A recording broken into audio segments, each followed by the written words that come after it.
बांग्लादेश से मचा बवाल तो भारत आ गई शेख हसीना। आखिर कौन से मोदी के वो जेम्स बॉन्ड जिन्होंने रातों रात पूर्व पीएम को बचाने का बनाया प्लान।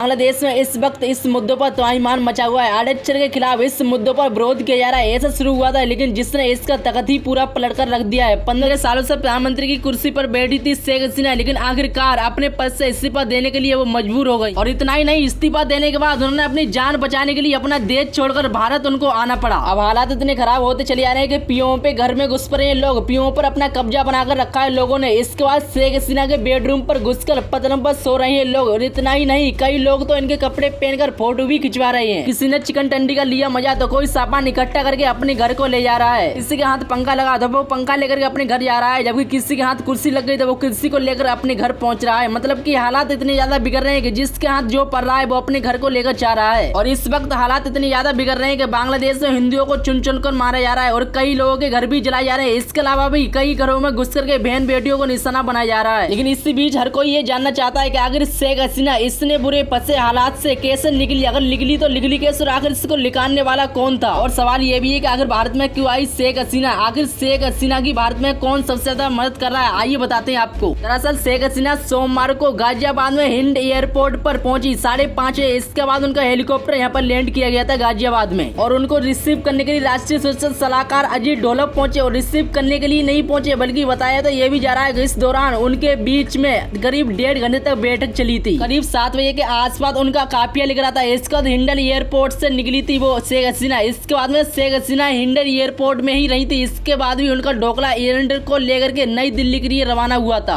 बताया तो ये भी जा रहा है कि शेख हसीना को सुरक्षा सहित भारत में लाने के लिए अजीत डोभाल का इसमें प्लान था। ज्यादातर मोदी की इस जेम बोर्ड ने शेख हसीना को सुरक्षा सहित भारत में लाने का प्लान बनाया था। वहीं इसके बाद दूसरी भी खबर है कि शेख हसीना भारत में आने के बाद इसके बाद विदेश मंत्री जयशंकर ने प्रधानमंत्री से मुलाकात की। उन्होंने कहा कि अगर भारत पर कोई भी संकट आता है तो इसमें भारत को कैसे बचाया जा सकता है, इस पर मीटिंग भी की उन्होंने। आपको बता दें कि शेख हसीना की सुरक्षा को लेकर के भारत ने वायु सेना भी लगाई है। इसके बाद तमाम सुरक्षा को एजेंडर भी लगाया है। और जानकारी तो ये भी है कि शेख हसीना को सुरक्षा समेत किस स्थान पर ले जा रहा है, लेकिन जिसके बारे में किसी को भी अभी तक नहीं पता है। आपकी जानकारी के लिए बता दूं कि इस पूरे मामले में राहुल गांधी ने विदेश मंत्री जयशंकर से मुलाकात की। उन्होंने कहा कि कांग्रेस नेता राहुल गांधी ने कहा कि संसद भवन में इसका परीक्षा को लेकर विदेश मंत्री से मुलाकात की उन्होंने। और इसके बाद इन दोनों में बांग्लादेश से मचे कोहराम को लेकर इस पर चर्चा भी की गई। फिलहाल भारत में शेख हसीना को सुरक्षा समेत रखा जा रहा है। कहां पर रखा जा रहा है इसके बारे में किसी को भी जानकारी अभी तक नहीं है। फिलहाल इस पर जो भी खबर आई मैं आपको सबसे पहले अपडेट बताऊंगा। बाकी आप इस खबर को लेकर क्या राय रखते हैं हमें कमेंट सेक्शन में लिख के जरूर बताइएगा। आप इस वीडियो को लाइक करने के बाद चैनल को भी सब्सक्राइब जरूर कर लेना।